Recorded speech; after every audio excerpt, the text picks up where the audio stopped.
My ex took my dog for a walk and never came back. He said, "You didn't deserve her anyway."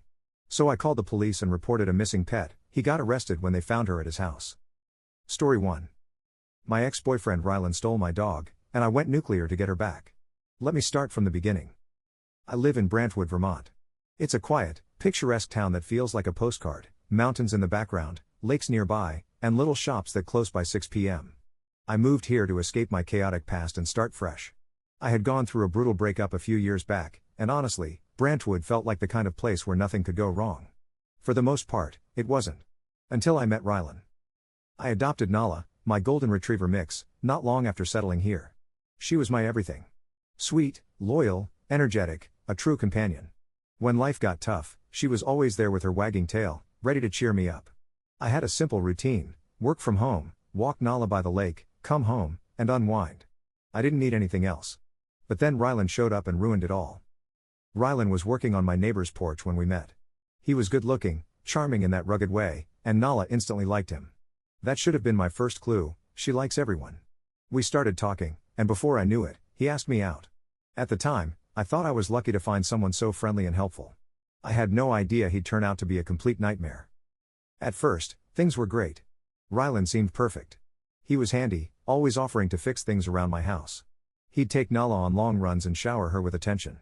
But as time went on, little things started to bother me. He'd call Nala our dog, which felt off. I'd remind him that I had adopted her long before we met, but he'd laugh it off, saying, "Yeah, but she loves me more." It was always a joke, but it didn't feel funny. There were other things too. He'd insist on training Nala in ways I didn't agree with, like teaching her to stay outside when I'd always let her sleep in my room. He said I was too soft on her. It rubbed me the wrong way, but I didn't want to seem overly sensitive, so I let it slide. That was my biggest mistake. As our relationship progressed, cracks started to show. Rylan had a temper. He'd get mad over the smallest things: if I didn't answer his texts fast enough, if I made plans without him, even if Nala barked too much. I should have ended it then, but I kept convincing myself it was just a rough patch. By the time December rolled around, things were unbearable. The final straw came when I caught him texting someone late at night. When I confronted him, he smirked and said, "Maybe if you paid as much attention to me as you do that damn dog, I wouldn't have to." That was it. I kicked him out.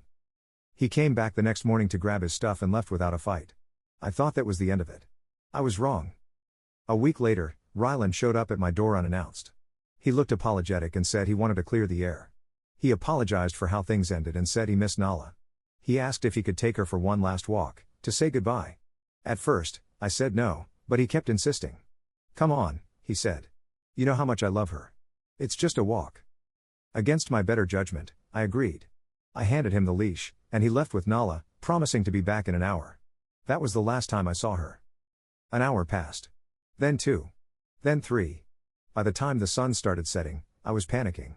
I called Rylan, but he didn't answer. I texted him, and the messages didn't go through. It was like he had vanished. My heart sank. I knew he wasn't coming back. I called the police to report a missing pet. They were sympathetic but said there wasn't much they could do without proof that Rylan had stolen her. I felt helpless. Nala wasn't just a dog, she was my family. I stayed up all night, crying and searching for answers. The next morning, I posted on every local Facebook group, describing Nala and asking for help. I included photos of her and explained that my ex had taken her. The response was overwhelming. Dozens of people shared my post, and a few even messaged me with tips. One person said they'd seen a dog matching Nala's description at a park miles away. Another said they spotted her near a gas station in the next town over. Every lead turned into a dead end. Then, a stranger named Greg messaged me with a photo. It was blurry, but I recognized Rylan. He was walking Nala at a park. My stomach dropped. Greg said the photo was taken the day before and gave me the location. I saved the photo and drove straight to the police station. This time, the police took me seriously. I showed them the photo, explained the situation, and officially filed a theft report. The officer in charge, Deputy Carter, assured me they'd look into it. He said they'd track Rylan down and get my dog back. For the first time in days, I felt a glimmer of hope. While the police worked on the case, I kept searching on my own. I drove to every park, every trail, every place Rylan might have taken Nala. I called shelters, vets, and animal control, hoping someone had seen her. Nothing. Days passed, and I was losing hope. Then, I got a call from Deputy Carter. They had found Rylan. He was at his cousin's cabin in New Hampshire, and Nala was with him. The police went to the cabin, scanned Nala's microchip, and confirmed she was mine. When they confronted Rylan, he tried to play it off, saying I had given Nala to him. But the evidence was clear. He was arrested for theft and animal cruelty. When I got the call that Nala was safe, I broke down in tears. I drove to the police station to pick her up, and the moment she saw me, she ran straight into my arms. It felt like a piece of my heart had been returned. But this story isn't over yet. Rylan's arrest was just the beginning. When I picked up Nala from the police station, I thought the nightmare was over. She was a little thinner, her fur was matted, and her usual energy seemed dulled, but she was alive and back with me. I hugged her tightly, whispering, "You're safe now. I'll never let him near you again." At that moment, I didn't care about Rylan or anything else. I just wanted to focus on getting Nala back to her happy self. But the more I thought about what he'd done, the angrier I got. He had stolen my dog, taken her to another state, and treated her poorly. I couldn't just let him get away with it. The fact that he was arrested wasn't enough for me. I wanted to make sure he faced real consequences. And I wanted him to know he messed with the wrong person. Rylan was charged with theft and animal cruelty, but Vermont laws weren't exactly harsh.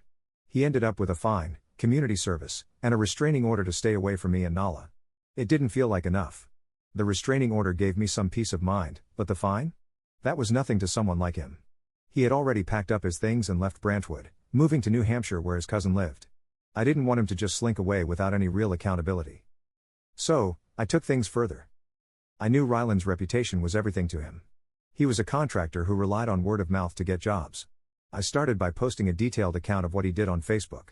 My post included everything: the story of how he took Nala, the blurry photo from Greg, and the fact that the police had to track him down and arrest him. I didn't hold back. I didn't insult him directly, just stuck to the facts. People in Brantwood were horrified. Many of them had pets and could imagine the pain of losing one. The post went viral in our small town and even spread to nearby communities. Suddenly, people weren't just mad, they were boycotting him. Folks who had hired him in the past started leaving scathing reviews on his business page, detailing everything from his poor work ethic to his shady behavior. His reputation was ruined practically overnight. But I wasn't done. Rylan's cousin ran a small contracting business in New Hampshire, and Rylan had been working for him under the radar. I figured this out when someone tipped me off in a Facebook group. So, I emailed his cousin directly, pretending to be a potential client. I asked about their services and casually mentioned, "I heard Rylan works for you. Is that true? I saw some things about him online that really concerned me." That was all it took. His cousin wrote back, clearly rattled. "Rylan doesn't work here anymore," he said, though I wasn't sure if that was true or if he was just trying to save face. Either way, I knew I'd stirred the pot. Then I went for the jugular. I called the local animal shelters and vet clinics in his new area and told them what Rylan had done. I wasn't looking for revenge for myself, I wanted to make sure he could never do this to another animal. Some of the places even shared my story on their social media pages, warning others to be cautious. A few weeks later, I heard from a friend that Rylan had been fired from another job. The drama surrounding him had followed him across state lines. People didn't trust him anymore, not as a contractor, not as a neighbor, not as a person. He ended up moving again, this time out of the area entirely. I didn't care where he went, as long as he stayed far away from me and Nala. And Nala? She bounced back beautifully. I spoiled her rotten treats, toys, long walks by the lake, and even a cozy new bed. She had been through so much, but she never lost her sweet, trusting nature. Every time she wagged her tail or licked my face, it felt like a victory. Rylan had tried to take her from me, but in the end, he lost everything while we got our life back.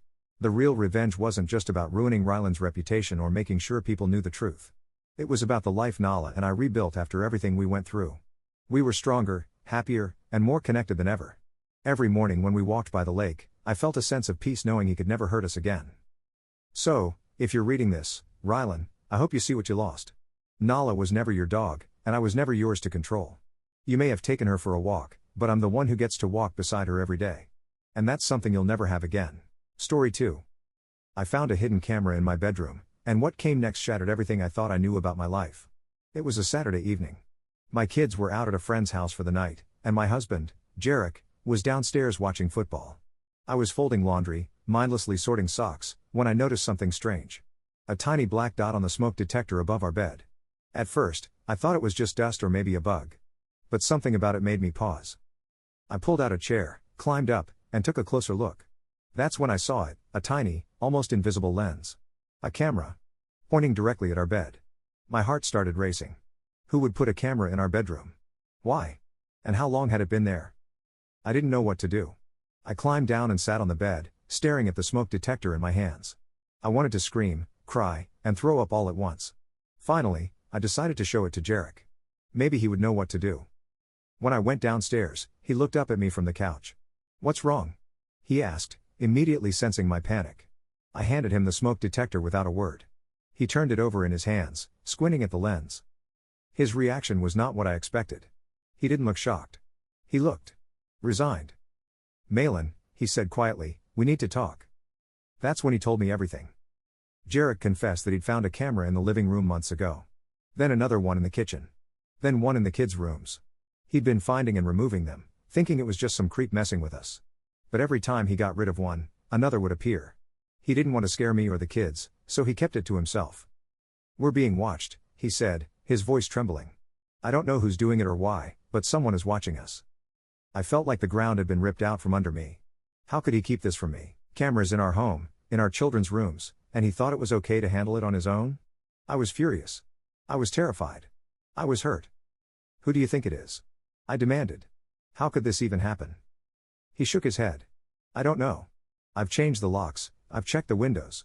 I don't know how they're getting in." That night, I barely slept. Every creak of the house made me jump. I couldn't shake the feeling that someone was watching us, even now. I kept imagining all the things this person, whoever they were, might have seen. Private moments. Intimate moments. Moments with our kids. It made my skin crawl. The next morning, I called the police. 2 officers came to the house and took the smoke detector with the camera for evidence. They asked a few questions, but I could tell they weren't taking it very seriously. "Probably just some weirdo," one of them said. "These things happen more often than you'd think." That wasn't comforting. After they left, I decided to search the entire house myself. Jarek tried to stop me, telling me I was being paranoid, but I didn't care. I tore the house apart, looking in every nook and cranny. And I found more cameras. In the vents. Behind picture frames. Even in the bathroom. That was the breaking point for me. Whoever was doing this wasn't just some random creep. This was deliberate. This was calculated. This was personal. I became obsessed. I started spending all my free time researching hidden cameras, surveillance equipment, and ways to detect them. I bought a signal detector online and used it to sweep the house every night. Jarek thought I was losing my mind, but I didn't care. I wasn't going to stop until I found out who was behind this. Then I had an idea. One of the cameras I found was battery operated and had a small memory card inside. I hadn't thought to check it before, but now I realized it might have answers. I plugged the card into my laptop and started going through the footage. Most of it was boring. Just us going about our lives, eating dinner, watching TV, doing homework with the kids. But then I saw something that made my blood run cold. A man. In our house. While we were sleeping. He was tall, wearing a baseball cap and gloves, and he moved with a strange familiarity, like he knew the layout of our home. He walked from room to room, adjusting the cameras, making sure they were hidden just right. I screamed. Jarek came running, and when I showed him the footage, he went pale. "This can't be real," he whispered. But it was. We took the footage to the police, who finally seemed to take the situation seriously. They asked if we recognized the man, but we didn't. His face was mostly obscured, and his cap hid his hair. Still, there was something disturbingly familiar about the way he moved. A few days later, I was at the grocery store when I saw him. The man from the footage. He was standing in the produce aisle, casually picking out apples like he didn't have a care in the world. I froze, my heart pounding in my chest. I wanted to confront him, but I was too scared. What if he followed me home? What if he hurt me? Instead, I left my cart in the middle of the aisle and ran to my car. I called Jarek and told him what happened. He told me to stay put and call the police, so I did. But by the time they arrived, the man was gone. That's when Jarek dropped a bombshell I never saw coming. "Malin," he said, his voice shaking, "I think I know who it is." I stared at him, waiting for him to say more. He looked down at his hands, like he couldn't bear to meet my eyes. Finally, he said it. "It's Elias." I blinked, confused.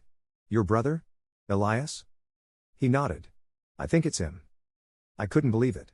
Elias and Jarek had a falling out years ago, long before we got married. I'd only met him once, briefly, at our wedding. He seemed nice enough back then, but Jarek had always said there was something off about him. Apparently, he'd struggled with addiction, gotten into trouble with the law, and burned every bridge he had. But spying on his own brother's family? That was a new low. "Why would he do this?" I asked. "What does he want?" Jarek shook his head. "I don't know. Revenge? Money? He's always been unpredictable." We gave Elias's name to the police, who started an investigation. They eventually found him living in a rundown apartment across town. When they searched his place, they found cameras, surveillance equipment, and hard drives full of footage from our home. At this point, I don't even know how to process what's happening. My home doesn't feel like my home anymore. I can't sleep, can't eat, can't stop thinking about all the private moments that Elias, or whoever he was working with, might have seen. I don't know if I'll ever feel safe again. Elias had crossed a line that no one could forgive.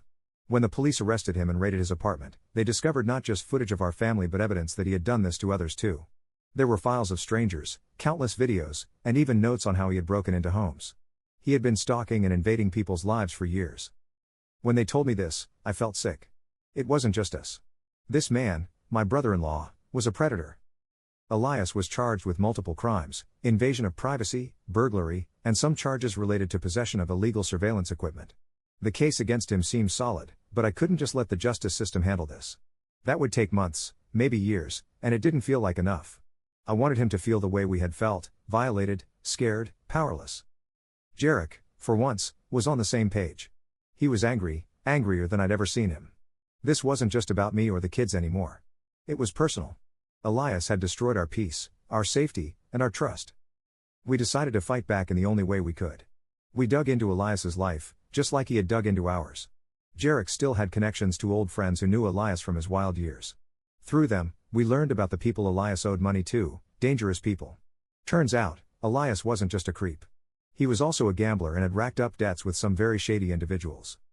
Using this information, we started to put pressure on Elias. We anonymously tipped off one of his debt collectors about where he was living. Word spread fast in those circles. It wasn't long before Elias started facing consequences, not from the law, but from the people he had wronged.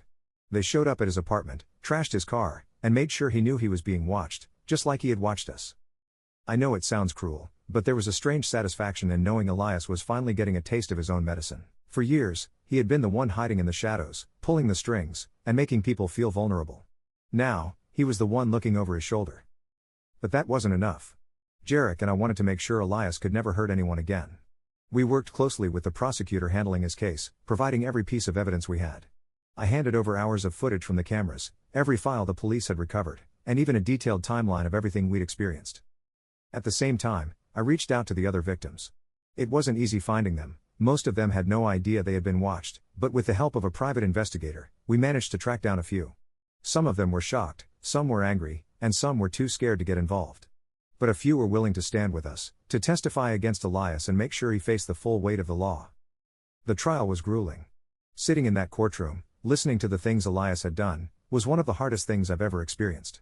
The defense tried to paint him as a man struggling with mental illness and addiction, someone who needed help, not punishment. But the evidence was overwhelming, and the judge wasn't having it. In the end, Elias was sentenced to 25 years in prison. The judge called him a danger to society and made it clear that he wouldn't be eligible for parole for at least 20 years. It wasn't as long as I wanted, but it was enough to make sure he wouldn't hurt anyone for a long time. After the trial, life started to slowly go back to normal. We sold our house and moved to a different state, somewhere far away from the memories of what had happened. The kids don't know the full story. We told them there was a problem with the house and left it at that. They're happier now, and for the first time in months, I feel like we can breathe again. As for Jarek and me, we're still rebuilding. There's a lot of trust to mend, a lot of pain to work through, but we're stronger than we were before. This whole ordeal showed us how much we can endure, and how far we'll go to protect our family. And Elias? Well, I'd like to say I don't think about him, but that's not true. I think about him every time I lock the doors at night, every time I check the smoke detectors, every time I see a camera. But I also know he's paying for what he did. He's sitting in a cell, alone and powerless, while we're out here living our lives. And that, to me, is the best revenge of all.